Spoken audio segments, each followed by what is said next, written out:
अस्सलाम वालेकुम। कैसे हैं आप लोग सब। आप लोग ये जो बैग देख रहे हैं, आप लोग सोच रहे होंगे ये बैग क्यों दिखा रही हैं खाने की रेसिपी की जगह। तो माशाल्लाह से कल मैं उम्रे पे जा रही हूँ, तो आप लोग सब मेरे लिए दुआ करिएगा, अल्लाह पाक मेरा उम्रा कबूल करे। और अब मैं चिकन लेग पीस की आपको रेसिपी बता रही हूँ। उसके लिए चाहिए कुटी हुई मिर्चें, काली मिर्चें, अजीनोमोटो, नमक, गरम मसाला और कॉर्नफ्लोर। हमें ये चीज़ें चाहिए। हमें इसको हमने किसी बॉल के अंदर डाल लेना है। फिर इसके अंदर अदरक लहसुन हमने डालना है। 1.5 टीस्पून हमने अदरक लहसुन डाला है इसके अंदर। फिर 1 टीस्पून हमने दही डाली है इसके अंदर। अब हमने इसके अंदर ऑयल मिलाना है। 2 टेबलस्पून हमने ऑयल 2 या 1 टेबलस्पून हमने ऑयल मिलाया है इसके अंदर। हम इस मसाले को मिक्स कर लेना है आराम से, अच्छी तरीके से इसको हमने मिक्स कर लेना है ताकि सब मसाला एक साथ मिक्स हो जाए इसमें।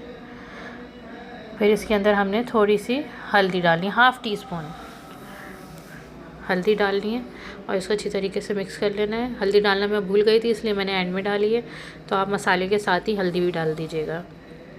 चिकन हमने पहले से बॉईल कर ली थी, इसलिए बॉईल करी के बाद में फिर जब हम फ्राई करते हैं तो ब्लड अगर नज़र आए तो वो चीज़ अच्छी नहीं लगती, तो इसलिए हमने पहले इसको बॉईल कर लिया है। उसके बाद हमने फिर इस मसाले में इसको मैरिनेट कर लेना अच्छी तरीके से। और 2 चम्मच हमने नींबू का रस डालना है इसके अंदर हमने। फिर इसको अच्छी तरीके से मिक्स करने के बाद हमने एक प्याज इसके ऊपर रखनी है और जलता हुआ कोयला रखना है।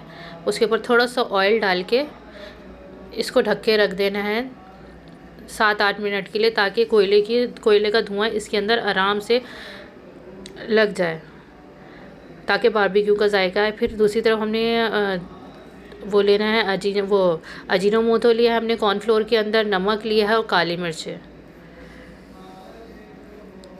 ये मिक्स करना है हमने अच्छी तरीके से। ये कोटिंग है जो चिकन में हम कोट करेंगे चिकन को, इसके अंदर इसको अच्छी तरीके से मिक्स कर लेना है हमने ताकि सारा मसाला यकजान हो जाए। फिर उसके बाद हमने ये चिकन लेनी है, चिकन के पीस लेने हैं। इसको अच्छी तरीके से एक एक पीस लेके इस मसाले के अंदर हमने ये जो मैरिनेट बनाया था ये कॉर्नफ्लोर का, इसके अंदर हमने अच्छी तरीके से इसको मैरिनेट करके अच्छी तरीके से इसको दबा दबा के फिर इसको हमने जो क्या है ना, इसको अच्छी तरीके से डस्ट कर लेना है, जो फालतू है इसके अंदर से निकल जाए कॉर्नफ्लोर। इसी तरीके से हमने सारी लेग पीस पे मसाला लगा के ये कोड लगा के रख लेना है। अब एक कढ़ाई में हमने तेल गरम करना है, इसलिए कम तेल लिया है कि ये पहले से बॉयल हुए हुए हैं, इसको इसलिए ज़्यादा हमें तेल की ज़रूरत नहीं है, सिर्फ हल्का सा हमने इसको इसमें फ्राई करना है ताकि इसका कलर आ जाए अच्छे सा। इसके बाद हमने ये 3 या 4 पीस हम इसमें डालेंगे फ्राई करने के लिए, ताकि ये आराम से अच्छी तरीके से फ्राई हो जाए। ये देखिए अब किस तरीके से ये फ्राई हो रहे हैं, अच्छा लग रहा है।